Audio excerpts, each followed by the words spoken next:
오늘 말씀이 저와 여러분에게 생명의 양식이 되기를 주 예수님의 이름으로 축복합니다. 아멘. 오늘 읽었던 이 본문의 말씀을 보면 입다가 전쟁하기 전에 특별한 기도를 드리고 있습니다.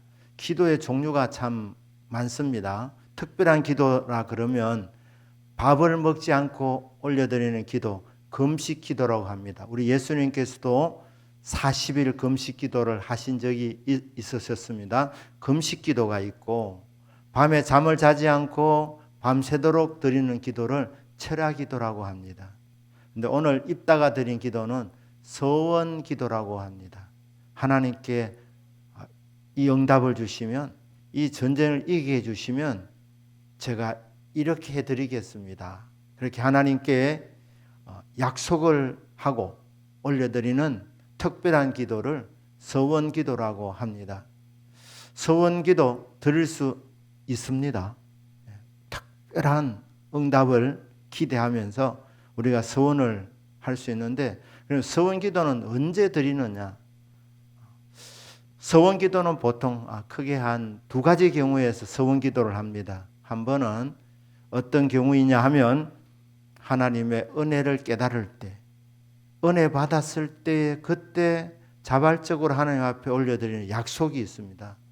야곱이 형 에스를 피해서 도망가다가 루스라는 땅에 형이 쫓아올까 싶어서 여간에 가지도 못하고 들판에서 돌베개를 하고 잠들었는데 그곳에 하나님이 찾아오셨습니다.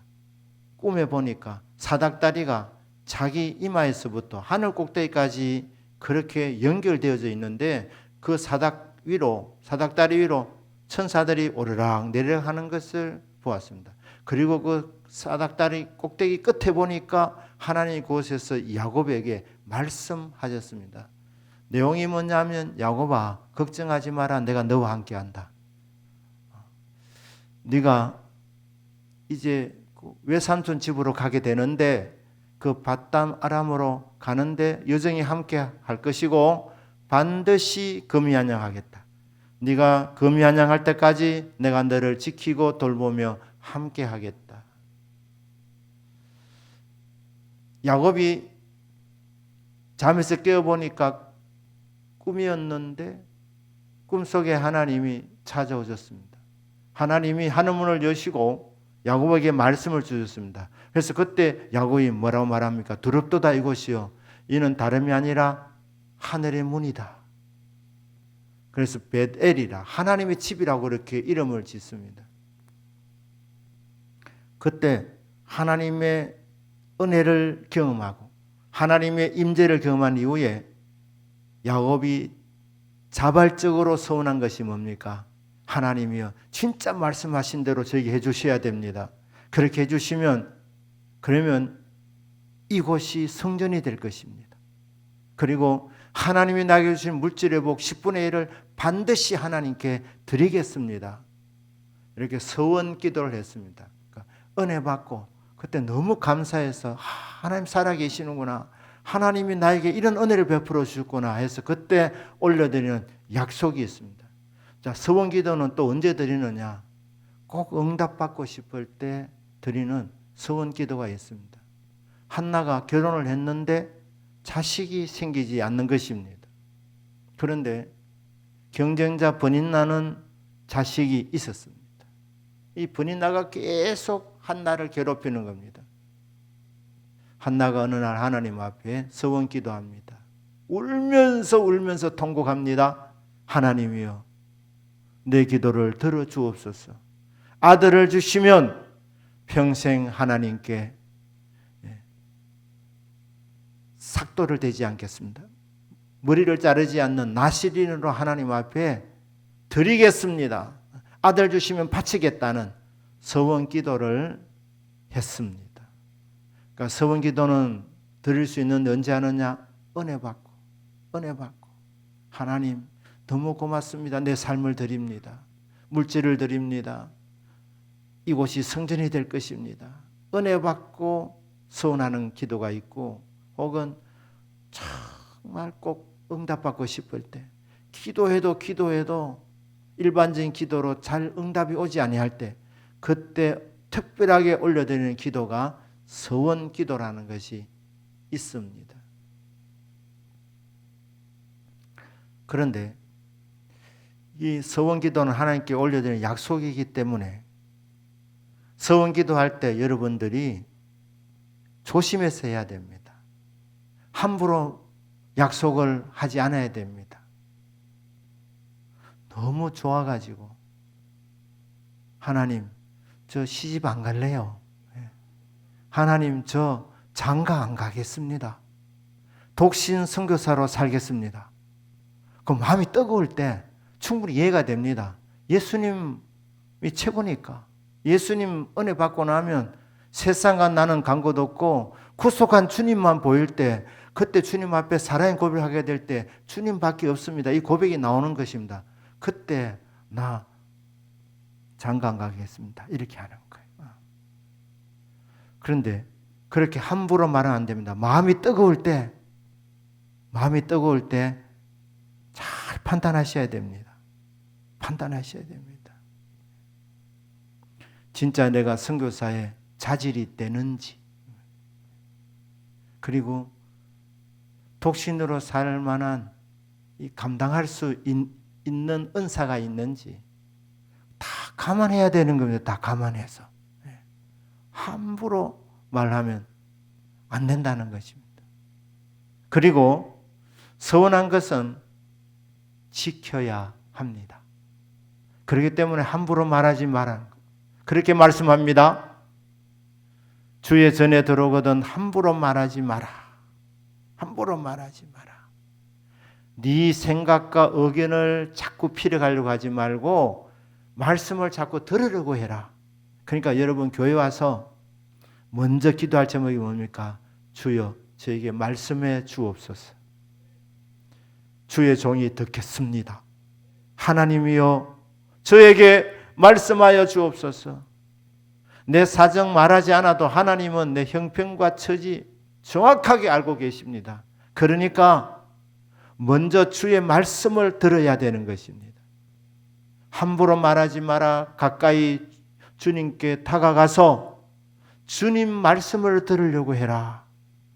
그렇게 성경은 우리에게 전도서 5장에서 말씀해 주고 있지 않습니까? 그리고 선한 것은 지켜야 된다고 말씀합니다. 지켜야 된다. 여호와여 주의 장막에 머무를 자 누구 오며 주의 성산에 사는 자 누구 오니까? 그러니까 주의 성산에 살 사람들, 주의 장막에 머무를 자가 이런 사람이라고 하면서 10편 15편 4절 후반절에 보면은 마음에 서운한 것은 해로울지라도 변하지 아니하며 뜨거운 마음으로 약속을 드렸는데 그게 결국은 나에게 해가 되는 일이 될 때 그래도 서운한 것은 변치 않고 지키는 자가 주의 장막에 머무를 자라고 말씀하고 있습니다. 그래서 서운한 것은 해로울지라도 지켜야 합니다. 자, 이 입다가 전쟁을 앞두고 하나님 앞에 약속을 했습니다. 하나님이요, 이 전쟁을 이기게 해주시면 그러면 제가 저희 집으로 돌아가게 될 때 그때 집에서 나오는 그 대상이 무엇이든지 그것을 하나님께 번제로 바치겠습니다. 번제가 뭡니까? 태워서 드리는 제사입니다. 그러니까 어떤 대상이든지 저희 집에서 제일 먼저 마중 나오는 그 대상을 번제물로 하나님께 바치겠습니다. 아무리 하나님 앞에 약속을 해도 이런 약속을 하면 안 되는 것입니다. 그런데 입다는 경솔하게 했습니다. 전쟁을 했는데 하나님이 이기게 해주셨습니다. 스무 성읍을 파괴하게 하시고 계속해서 이기게 했습니다. 대성을 거두었습니다. 전쟁에 이기고 입다가 게슨 장군이 되어서 의기양양하게 집으로 돌아오는데 이게 웬일입니까? 집에서 누가 마중 나왔느냐? 무남동녀라고 말씀하고 있습니다. 무남동녀. 하나밖에 없는 정말 소중한 딸. 그 딸이 아빠가 전쟁에 이겼으니까 춤추고 환영하기 위해서 이렇게 딸이 반갑게 나온 것입니다. 입다가 그 마중 나오는 딸을 보면서 옷을 찢습니다. 왜 옷을 찢느냐? 약속한 것을 지켜야 되기 때문에 이 딸을 번제로 드려야 되는 것입니다. 이 딸이 어떤 딸입니까? 집에 하나밖에 없는 정말 눈에 넣어도 아프지 않을 무남동녀였습니다. 그리고 이 딸이 처녀였습니다. 남자를 알지 못하는 처녀였습니다. 이런 딸이었는데 이 딸이 마중 나오니까 이 입다가 너무너무 당황하면서 그리고 너무 슬퍼하면서 옷을 찢으면서 딸아, 내가 하나님께 서원을 했다. 집에 제일 먼저 마중 나오는 대상이 누구든지 간에 그 대상을 번제 제물로 바치겠다고 했는데 네가 나왔다. 이렇게 얘기합니다. 그런데 이 딸도 믿음이 있었습니다. 그래서 아빠, 하나님께 약속하신 것은 지키셔야 합니다. 제가 아버지 서운한 그대로 번제물이 되겠습니다. 하지만 제가 처녀로 죽게 되니 2달만 시간을 주셔서 친구들과 함께 실컷 울다가 오게 해 주십시오. 참 이해되는 대목입니다. 억울한 죽음이고 안타까운 죽음입니다.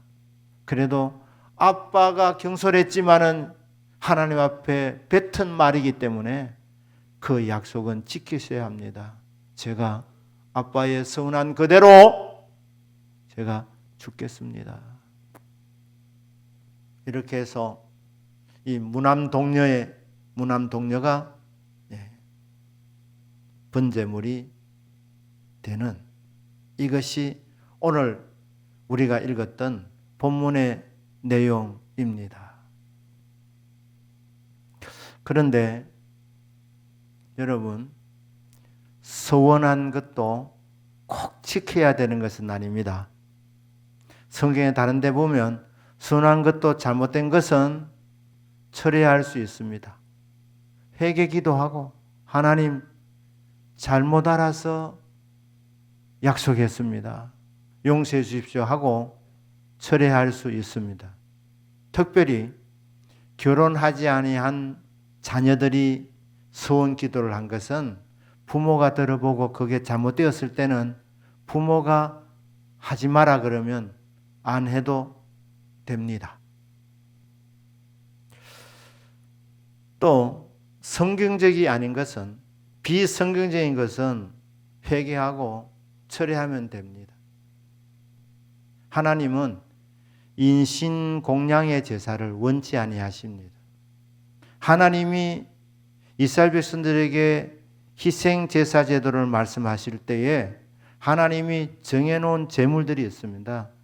정결한 짐승들이었습니다.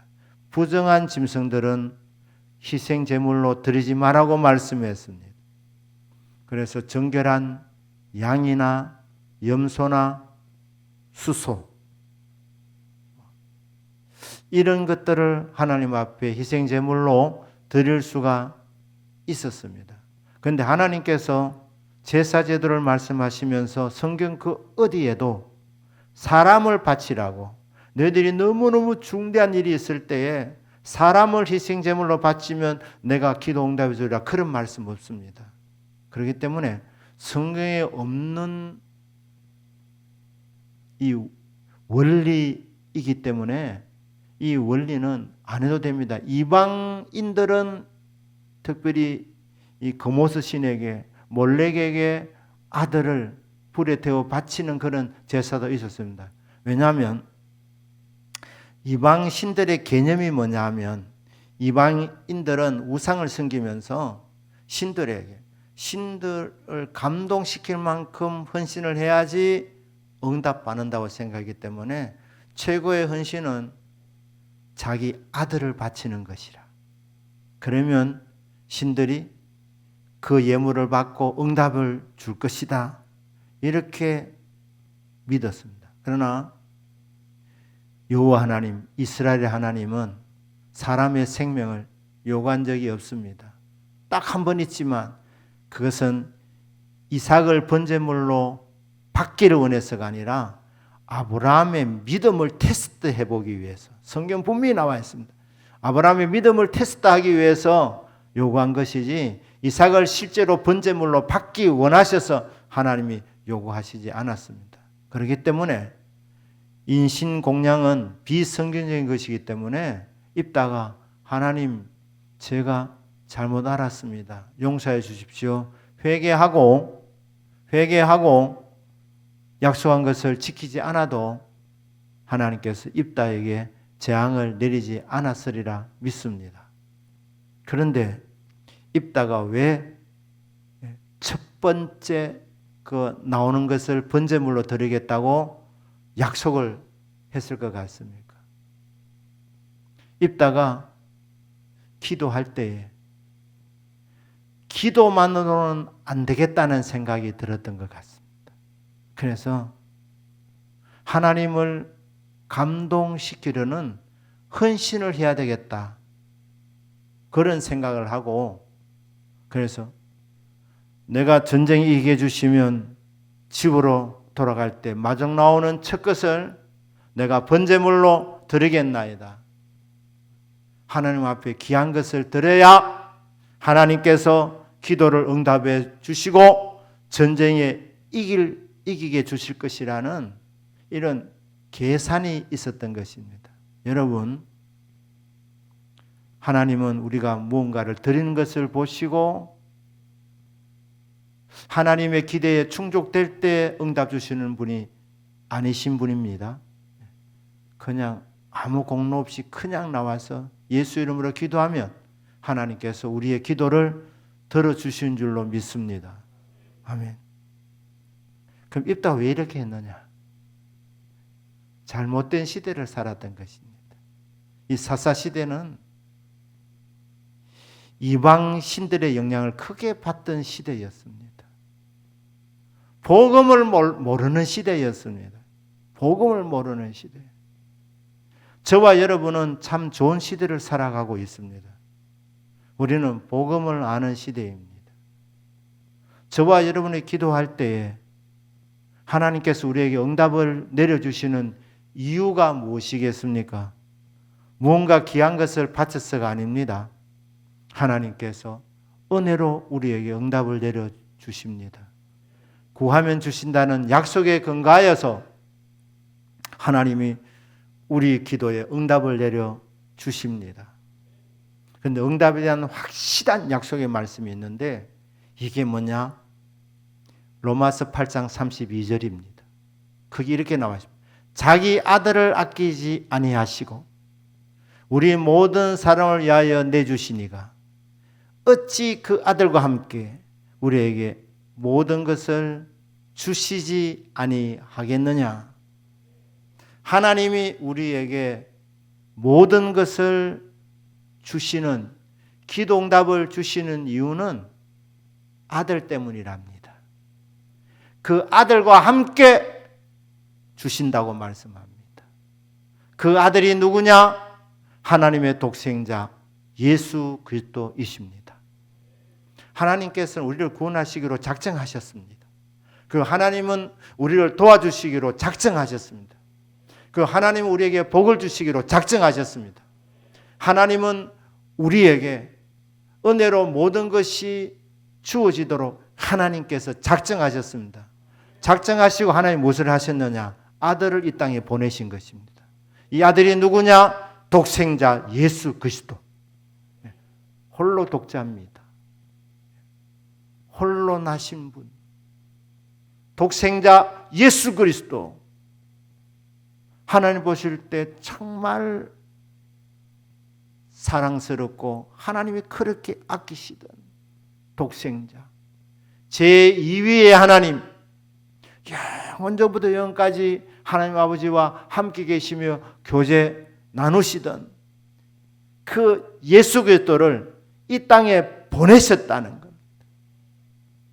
그게 하나님 아버지의 메시지입니다. 나는 너에게 다 주겠다는 거예요. 응답 주시겠답니다. 복을 주시겠답니다. 확신이 오지 않느냐? 예수를 보라는 거예요. 하나님의 독생자 예수를 내가 너희들에게 보낸 것, 이게 응답의 사인이다. 아들을 아끼지 아니하는데 너희들에게 무엇을 아끼겠는가? 하나님, 저에게 1,000만 원이 지금 필요합니다. 자, 하나님이 좀 과하지 않냐? 좀 500만 원 정도 하면 안 되겠나? 하나님 그렇게 하지 않는다 이 말입니다. 독생자를 아끼지 아니하신 분인데 무엇을 아끼겠느냐? 무엇을 아끼겠느냐? 다 주신다는 것입니다. 다 주신다. 아들을 아끼지 아니하시고 우리 모든 사람 위하여 내주시니가 어찌 그 아들과 함께 모든 것을 우리에게 주시지 않겠느냐? 조건을 하나 단다면 예수 그리스도라는 겁니다. 응답의 조건은 예수 그리스도. 예수님이 땅에 오셔서 무엇을 하셨습니까? 십자가에서 우리 위해서 죽으셨습니다. 왜 죽으셨느냐? 하나님이 세상을 이처럼 사랑하사 독생자를 주셨으니 이는 누구든지 그를 믿는 자마다 멸망치 않고 영생을 얻게 하려 하심이라. 멸망받지 않고 죄인인데 영생을 우리에게 주시려고 독생자를 보내서 이 땅에서 우리의 죄를 대신 담당하시고 죽게 하신 하나님 아버지의 사랑, 아들이 십자가에서 죽으시는 말미암아 우리가 받게 된 선물이 영생입니다. 구원입니다. 하나님 우리에게 구원만 주시는 것이 아닙니다. 아들을 아끼지 아니하시고 너희들을 구원하신 그 하나님께서 그 아들과 함께 다 주신답니다. 아끼지 않고 다 주신답니다. 은혜로 하나님이 능력도 주시고 은사도 주시고 응답도 주시고 복도 주십니다. 그러니 예수 그리스도의 십자가의 공로 때문에, 예수 그리스도의 그 이름의 권세 때문에, 예수님의 보혈의 그 능력으로 인하여서 우리는 구원받고 응답받습니다. 하나님이 다 주실 줄로 믿습니다. 그 말씀입니다. 바울이 로마에 있는 성도들에게, 아니 지금 저와 여러분들이 똑같이 주시는 말씀 아닙니까? 아들을 아끼지 아니하시고 은혜로 내주시니까 어찌 그 아들과 함께 우리에게 모든 것을 주시지 않겠느냐? 입다는 귀한 것을 바쳐야, 기도로는 좀 부족하다, 귀한 것을 번제물로 바쳐야 되지 않겠는가? 왜 그러느냐? 사사시대에 살았기 때문에, 복음을 모르는 시대에 살았기 때문에 그래 해야 하는 줄 알았습니다. 그리고 그게 잘못된 서원이었지만 그래도 그 약속은 지켜야 된다고 생각하고 정말 가슴이 찢어지는 아픔이 있었지만 딸이 결국 번제물로 드려지게 되는 이 끔찍한 일을 경험하게 되었습니다. 저와 여러분이 살던 시대에 입다가 살았더라면 이런 기도를 할 필요가 없는 것이죠. 물론 지금 이 같은 시대도 복음을 모른다면, 십자가의 은혜와 십자가의 공로를 모른다면 무엇을 들어야지 하나님이 응답하신다는 그런 이방인들이 생각하는 그런 개념 속에 있다면 서원을 할 수 있겠지만, 저와 여러분은 복음 아래 사는 사람들입니다. 오늘 설교 제목이 뭡니까? 응답받는 기도 아닙니까? 응답받는 기도의 비결이 뭡니까? 무언가를 바치는 데 있지 않습니다. 예수님의 십자가 공로를 의지하면 될 줄 믿습니다. 예수 이름을 의지하여서 기도하는 겁니다. 예수님의 보혈을 의지하여서 나아가는 겁니다. 그러면 하나님께서 응답하십니다. 그래, 내가 아들을 아끼지 아니하고 십자가에 못 박혀 죽게 만든 것은 내가 너를 구원하기 위해서, 너의 기도에 응답을 주기 위해서 아들을 희생시킨 것이다. 그것을 믿고 나오니 내가 너에게 하늘문을 열고 좋은 것들을, 귀한 것들을 응답으로 너에게 주시리라.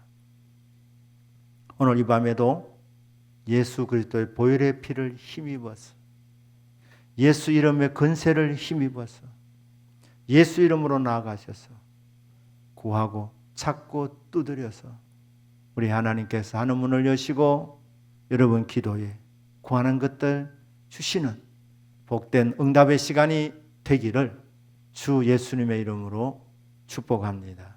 아멘. 우리 한번 기도하십시다.